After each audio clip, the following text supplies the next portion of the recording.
आइए देखते हैं मेरे प्यारे दोस्त परमाणु के बारे में। ये जो केमिस्ट्री रसायन विज्ञान का है, ये आपका 9th में भी पढ़ना है, 10th में भी पढ़ना है, 11th 12th साढ़े, और साथ ही साथ कंपटीशन की भी पढ़ाई में पूछा जाता है। कंपटीशन के भी जो बच्चा तैयारी करते हैं उनमें भी ये पूछा जाता है।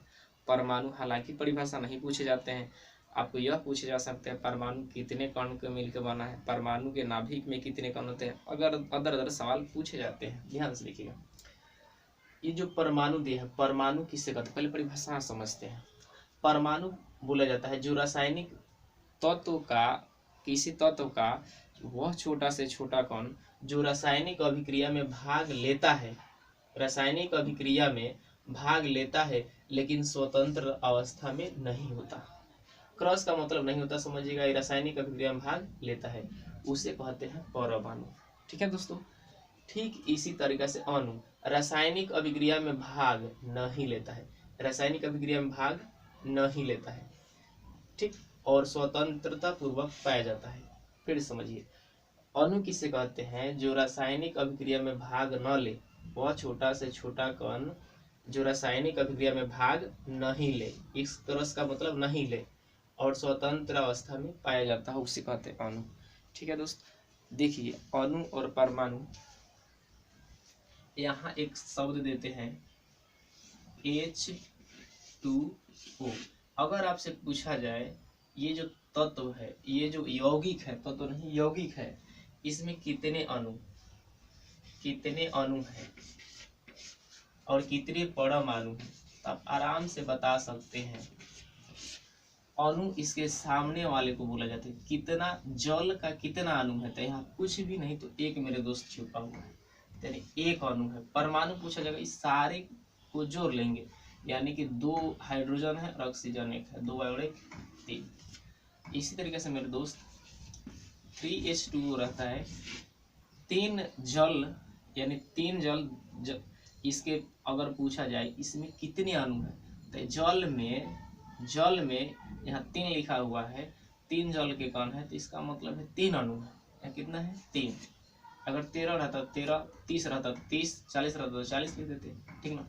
अब कितना परमाणु है, तो ध्यान से देखिए, हाइड्रोजन ये गुना करेगा, हाइड्रोजन 3 दूनी 6, यानी हाइड्रोजन कितने हो गए 6, और ऑक्सीजन कितने हुए 3, तो 6 और 3 जोड़ लिया जाए कितने होंगे 9, यानी इस जल के 3 कण में कितने परमाणु भेटाएंगे हमें, तो 9 भेटाएंगे। ठीक, इसी तरीके से मेरे भाई अगर रहता 2H2SO4 रहता, यानी जल है, इसे बैटरी अम्ल भी बोला जाता है, हम यहाँ लिख देते हैं बैटरी में जो आप बैटरी रखते हैं घरों में, उसमें कौन सा अम्ल पाया जाता है, इसे बोला जाता है सल्फ्यूरिक अम्ल। कौन सा अम्ल, सल्फ्यूरिक अम्ल।